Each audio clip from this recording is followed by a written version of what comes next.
నమస్తే, నేను మీ తేజ. ఇరాన్ కి సంబంధించిన ఐఆర్జేసీ దుబాయ్ ని టార్గెట్ చేసింది. ఇప్పటి వరకు దుబాయ్ పైన కొన్ని వేల డ్రోన్స్, వందల బాలిస్టిక్ మిసైల్స్, అలాగే 40కి పైగా క్రూయిజర్ మిసైల్స్, వీటితో దుబాయ్ కి సంబంధించిన టెలికమ్యూనికేషన్ బిల్డింగ్స్ కావచ్చు, సర్వర్ బిల్డింగ్స్ కావచ్చు, వీటన్నిటిపైన టార్గెట్ చేస్తుంది. అలాగే కొన్ని గవర్నమెంట్ కి సంబంధించిన బిల్డింగ్స్ పైన కూడా అటాక్స్ చేస్తాం. డ్రోన్స్ తో అటాక్ చేయగలదు. అయితే దుబాయ్ కి సంబంధించిన ఎయిర్ డిఫెన్స్ సిస్టమ్ వాటిని ఇంటర్సెప్ట్ చేస్తున్నా గానీ కొన్ని వేల డ్రోన్స్, వందల డ్రోన్స్ ఒకేసారి అటాక్ చేయడం వల్ల కొన్ని ఖచ్చితంగా మొత్తం కూడా ధ్వంసం అవుతుంది. అయితే రీసెంట్ గా దుబాయ్ లో జూ టెలికామ్ కంపెనీ, ఇది ఎమిరేట్స్ ఇంటిగ్రేటెడ్ టెలికమ్యూనికేషన్స్, దీనిపైన దాడి చేసేందుకు ప్రయత్నించింది ఇరాన్. కొన్ని డ్రోన్స్ ని పంపించింది అటాక్ చేయడానికి. ఇది ఫుజరహ్ అనే ప్రాంతంలో, ఇప్పటివరకే ఆ ప్రాంతంలో చాలా వరకు కూడా ఆయిల్ పోర్ట్స్ పైన కూడా అటాక్స్ చేశారు. అలాగే ఇంతకు ముందు అడ్మినిస్ట్రేటివ్ బిల్డింగ్ పైన కూడా అటాక్స్ చేస్తారు. అంటే దుబాయ్ పైన మొదటి నుంచి కూడా ఇరాన్ పెద్ద ఎత్తున అటాక్ చేస్తుంది. ముఖ్యంగా దుబాయ్ ఇరాన్ కి కొంచెం దగ్గరలో ఉంది, అటాక్ చేయడానికి కూడా కొంచెం ఈజీ. అలాగే కువైట్ కూడా కొంచెం దగ్గరలో. సో ముందు నుంచి దుబాయ్ లో ఉన్న ఎయిర్ బేసెస్, మిలిటరీ బేసెస్, వాటిని టార్గెట్ చేసుకుని అటాక్ చేస్తుంది. అలాగే రీసెంట్ గా బెహ్రాన్ దేశంలో అమెజాన్ డేటా సెంటర్ పైన కూడా అటాక్ చేస్తుంది. ఇవన్నీ కూడా కావాలని చేస్తుంది ఇరాన్. ఎందుకంటే ఇవన్నీ కూడా, ఈ దేశాలన్నీ కూడా, గల్ఫ్ కంట్రీస్ అన్ని కూడా యుఎస్ కి సపోర్ట్ గా ఉన్నాయి. సో వీటి గవర్నమెంట్ బిల్డింగ్స్ పైన, వాటి సర్వర్ బిల్డింగ్స్ పైన ఇట్లా అటాక్ చేస్తే ఖచ్చితంగా ఆ దేశాలన్నీ కలిపి ట్రంప్ ను ఒక దారిలోకి తీసుకొస్తాయి. అలాగే ఇరాన్ ఏదైతే చెప్తుందో కొన్ని కండిషన్స్, వాటిని యాక్సెప్ట్ చేస్తుంది అనే ఆలోచనతో ఇరాన్ ఈ రకంగా అటాక్ చేస్తుంది. మొదటి నుంచి కూడా చెప్తున్నాం, ఇరాన్ చాలా తెలివైన యుద్ధం చేస్తుంది. ఇరాన్ కి ప్రాణ నష్టం అయితే యుద్ధంలో బాగా జరిగింది. నాయకుల్ని కోల్పోయింది, సైన్యాన్ని కోల్పోయింది.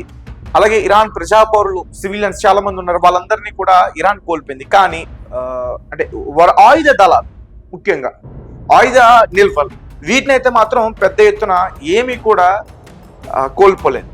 కానీ ఇస్ఫహాన్, నటాంజ్, ఫోర్డ్ ఇటువంటి ప్రాంతాలని యుఎస్ అయితే అటాక్ చేసింది, కానీ పెద్ద ఎత్తులో దాడి చేయలేకపోయింది. రైట్. ఇక ఇరాన్ టార్గెట్ చేసిన దుబాయ్, షార్జా, ఫుజరహ్, అబుదాబి, ఈ ప్రాంతంలో గ్యాస్, అలాగే ఆయిల్ రిఫైనరీస్, అలాగే కొన్ని పోర్ట్స్, వీటన్నిటిని కూడా అటాక్స్ చేస్తుంది. సో ఇవన్నీ కూడా అటాక్ కి గురైతే దుబాయ్ లో లాక్డౌన్ పెట్టే పరిస్థితి ఉంటుంది, ఎమర్జెన్సీ ప్రకటించే పరిస్థితి కూడా ఉంటుంది. ముఖ్యంగా ఇంతకుముందు ఆయిల్ పోర్ట్ ఫుజరహ్ లో అటాక్ చేస్తుంది. ఇప్పుడు next target Dubai international airport. So అక్కడ దాడికి మేము సిద్ధంగా ఉన్నాం, కొన్ని గంటలో దాడి చేయబోతున్నాం. అక్కడ ఎవరైనా సరే ప్రజలు, ఎంప్లాయీస్ ఎవరైనా ఉంటే అది ఖాళీ చేసి వెళ్ళండి. అలాగే 1 కిలోమీటర్ దూరం వరకు ఎవరైనా ఉన్నా వారు కూడా ఖాళీ చేయనట్టు కూడా క్లియర్ గా ఐఆర్జేసీ ఒక ప్రకటన రిలీజ్ చేసి దుబాయ్ని హెచ్చరించింది.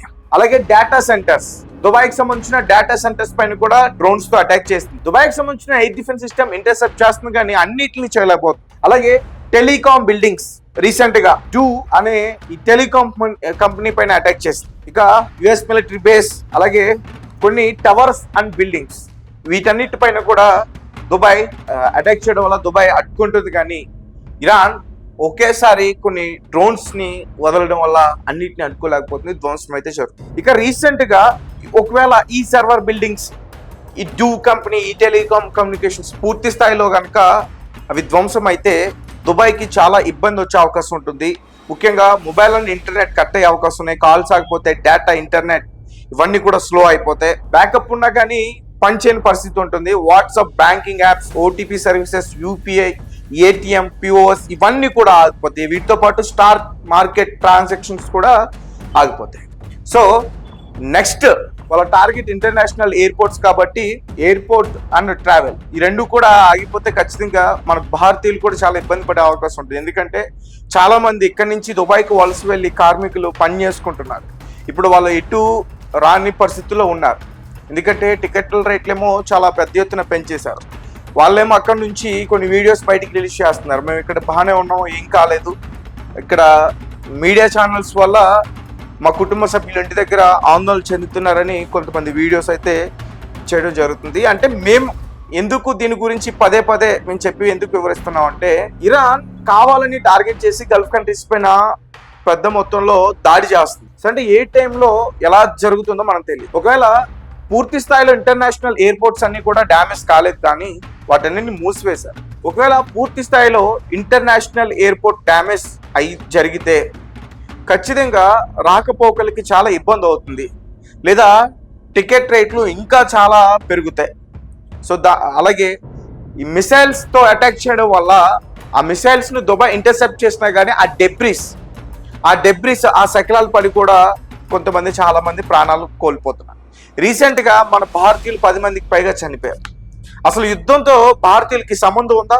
సంబంధం లేదు, కానీ చనిపోయారు. సో ఇలా ఏ టైంలో ఎలా జరుగుతుందో మనకు తెలియదు. కాబట్టి మన ప్రాంతానికి మనం సేఫ్గా వచ్చి ఉంటే బెటర్. ఇంకొకటి ముఖ్యమైనది ఏంటంటే ఇంటర్నేషనల్ ఎయిర్పోర్ట్ని టార్గెట్ చేశారు కాబట్టి ఇంకా ముందు వచ్చేయడమే ఇంకా చాలా మంచిదని అయితే మాత్రం నాకు అనిపిస్తుంది. అలాగే ఐటీ కంపెనీస్ని కూడా టార్గెట్ చేస్తుంది. అలాగే శాటిలైట్ కమ్యూనికేషన్స్ ఇచ్చే సర్వర్ బిల్డింగ్స్ కావచ్చు, ఇండస్ట్రీస్ కావచ్చు, వాటన్నిటిని కూడా టార్గెట్ చేసింది. ఒకవేళ వాటిని కనుక పూర్తి స్థాయిలో ఇరాన్ ధ్వంసం చేయగలిగితే, అది కష్టం, కానీ ఒకవేళ చేయగలిగితే దుబాయ్ అనేది ఒక చీకటి ప్రపంచాన్ని చూస్తుంది.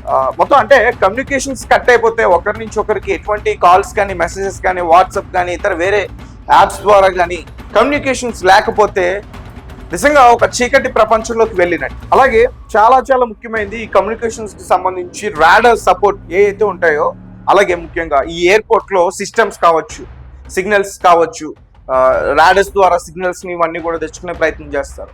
ఒకవేళ అవి కనుక అపోర్ట్ అయితే చాలా ఇబ్బంది ఉంటుంది. సో ఏదేమైనప్పటికీ దుబాయ్లో త్వరలో ఎమర్జెన్సీ పెట్టే ప్రయత్నం అయితే కనిపిస్తుంది. ఎందుకంటే అక్కడ సిచ్యువేషన్ చాలా దారుణంగా ఉంది, బయటికి చెప్పట్లేదు. ఎందుకంటే ప్రజలు ఎక్కడ భయపడతారని చెప్పి ఇవన్నీ కూడా బయటికి చెప్పే ప్రయత్నం చేయట్లేదు, కానీ సిచ్యువేషన్ అయితే చాలా దారుణంగా ఉంది. దుబాయ్ అలాగే కువైట్ ఈ రెండు కూడా చాలా చాలా ఇబ్బందుల్ని ఎదుర్కొంటుంది. అలాగే మరీ ముఖ్యంగా రీసెంట్గా ఇరాన్ మరొక హెచ్చరికను జారీ చేసింది.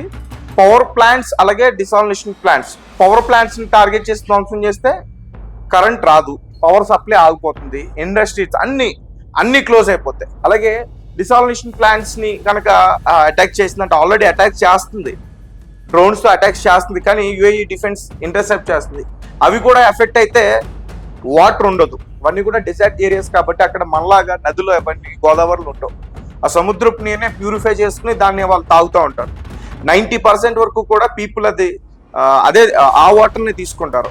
సో అలాంటి ప్లాంట్స్ కనుక అటాక్కి గురైతే ఒక 3-4 రోజుల వరకు కూడా చాలా ఇబ్బందులు ఎదుర్కొంటారు. దాని తర్వాత లాక్డౌన్ లేదా ఎమర్జెన్సీ ప్రకటించే ప్రయత్నం అయితే ఖచ్చితంగా చేస్తారు. సో గైస్, మీ కామెంట్స్ ఏంటి? మీరు ఏం చెప్తారో? దుబాయ్లో ఉన్న చాలా మంది మా వీడియో కింద కామెంట్స్ చేస్తున్నారు, మాకు ఎటువంటి ఇబ్బంది లేదు, ఇక్కడ బాగానే ఉన్నాం అని చెప్పి. బట్ మేము ఇక్కడ ఇరాన్ ఏదైతే హెచ్చరికలు చేస్తుందో దాని గురించి మాత్రమే చెప్తున్నాం. పూర్తి స్థాయిలో దుబాయ్ అంతమైపోయింది, దుబాయ్ని ధ్వంసం చేశారని చెప్పట్లా. దుబాయ్లో ఉన్న ఏదైతే సర్వర్ బిల్డింగ్స్ కావచ్చు, గవర్నమెంట్కి సంబంధించిన బిల్డింగ్స్ కావచ్చు, అలాగే యుఎస్కి సంబంధించిన మిలిటరీ బేసెస్ కావచ్చు, అలాగే హెచ్చరికలు ఏ రకంగా చేస్తుందో, వాటిపైన అటాక్ చేస్తామని ఎట్లా భయపడుతుందో దాని గురించి మాత్రమే పూర్తి స్థాయిలో వివరించే ప్రయత్నం చేస్తాం.